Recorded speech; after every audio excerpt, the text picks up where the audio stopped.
My name is Lena, and there are moments in life when you realize that trust doesn't shatter loudly. It doesn't always break with shouting or confrontation. Sometimes it slips away quietly, hidden behind a signature you didn't write and a decision you were never asked to make. My sister put my name on something without asking me, and I didn't find out in a dramatic scene or a heated argument. I found out when it was already done, when undoing it meant consequences I wasn't prepared for, and when the damage had already started spreading. The first sign that something was wrong came in the mail. A thick envelope, official looking, with my full name typed neatly on the front. At first, I assumed it was a mistake or some generic notice, the kind you throw away without thinking. I almost didn't open it. If I had known what was inside, I might have left it unopened just to preserve one more minute of ignorance. But I did open it, standing in my kitchen, still wearing my work clothes, my keys clinking softly in my hand. The letter was from a bank. Read the first paragraph once, then again, then a third time, slower, my heartbeat getting louder with every word. It congratulated me on a loan approval, a loan I had never applied for, a loan tied to a business address I didn't recognize, a loan that carried my name, my information, my responsibility. I remember sitting down hard at the kitchen table, the paper shaking in my hands. There had to be a mistake, some kind of clerical error. I checked the details again, my full legal name, my date of birth. My signature printed, but unmistakably mine. Or at least, a version of mine that someone had copied well enough to pass. My first instinct was to call the bank. My second instinct was to call my sister. Her name is Rena, and growing up, she was always the bold one. Where I hesitated, she jumped. Where I planned, she improvised. Our parents used to say we balanced each other out, that her confidence and my caution made us a good team. I believed that. I trusted her in ways I didn't trust many people because she was family, because she'd been there through everything, late night talks, shared secrets, whispered dreams about the future. When she answered the phone, she sounded cheerful, too cheerful. "Hey, what's up?" she said, like it was any normal day. "Rena," I said, trying to keep my voice steady, "did you put my name on a loan?" There was a pause, not long but long enough. In that pause, I felt something sink in my chest. "Why?" she asked carefully. "Did someone call you?" I closed my eyes. "So you did." She exhaled loudly, like I was being unreasonable. "Okay." "Listen," she said, "don't freak out." That sentence alone made my hands start shaking. "Don't freak out?" I repeated. "You used my name for a loan, without asking me." "I was going to tell you," she said quickly. "I just needed to finalize everything first. It's not a big deal." "Not a big deal." I laughed, a short, disbelieving sound. "It's my name," I said, "my credit, my responsibility. How is that not a big deal?" She launched into an explanation that felt rehearsed, like she'd been preparing for this conversation. She told me about her business idea, about how she just needed a little boost to get started, about how the bank wouldn't approve her a loan. She told me it was temporary. She told me it was safe. She told me she did it because she knew I wouldn't say yes if she asked. And she needed this to work. That last part hit the hardest. "So you took my choice away," I said quietly. She sighed, irritated now. "I knew you'd overthink it.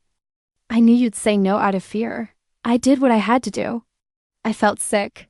"You forged my signature." "I didn't forge it," she snapped.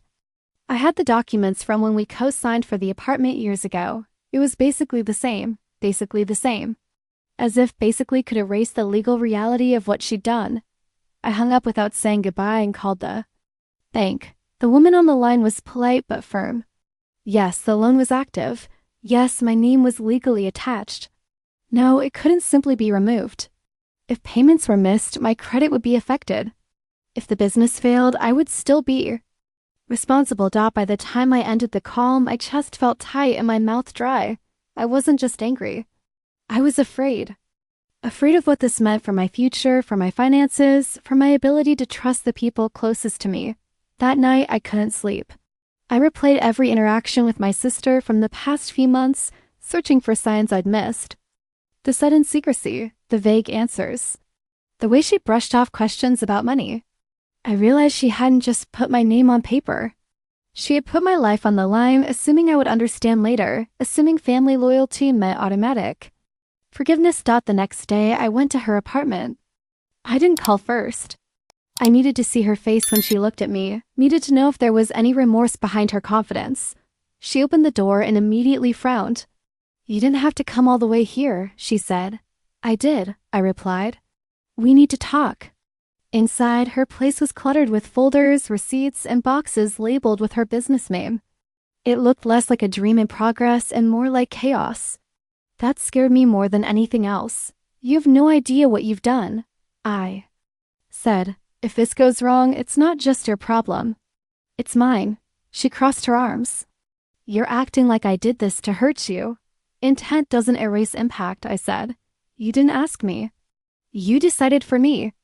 Her voice softened slightly. "I trusted you'd understand. You always do." That sentence broke something in me, because she was right. I always had. I had always adjusted, forgiven, minimized my own discomfort to keep the peace. And she had counted on that.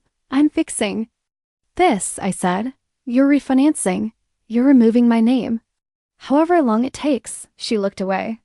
"It's not that simple." "It wasn't simple when you used my name either," I replied. Weeks passed and the stress settled into my bones. Every notification from my bank made my heart race. Every conversation with my sister felt strained, transactional. She made some payments, missed others, always with an excuse ready. I started documenting everything, preparing for the possibility that I might have to protect myself legally from my own family. That realization hurt, more than the financial risk. No one prepares you for the grief of realizing someone you love is capable of endangering you for their own benefit. The breaking point came. The breaking point came when I got another letter, this one warning of a late payment. I called my sister immediately. She didn't answer. I drove to her place again, unannounced, and found her sitting on the floor, surrounded by unopened mail. "I can't do this anymore," I said, my voice shaking. "You promised." She looked up at me, eyes red. "I just need more time." Time, that was the word everyone used when they wanted patience they hadn't earned. "I'm contacting a lawyer," I said. Her face twisted in shock.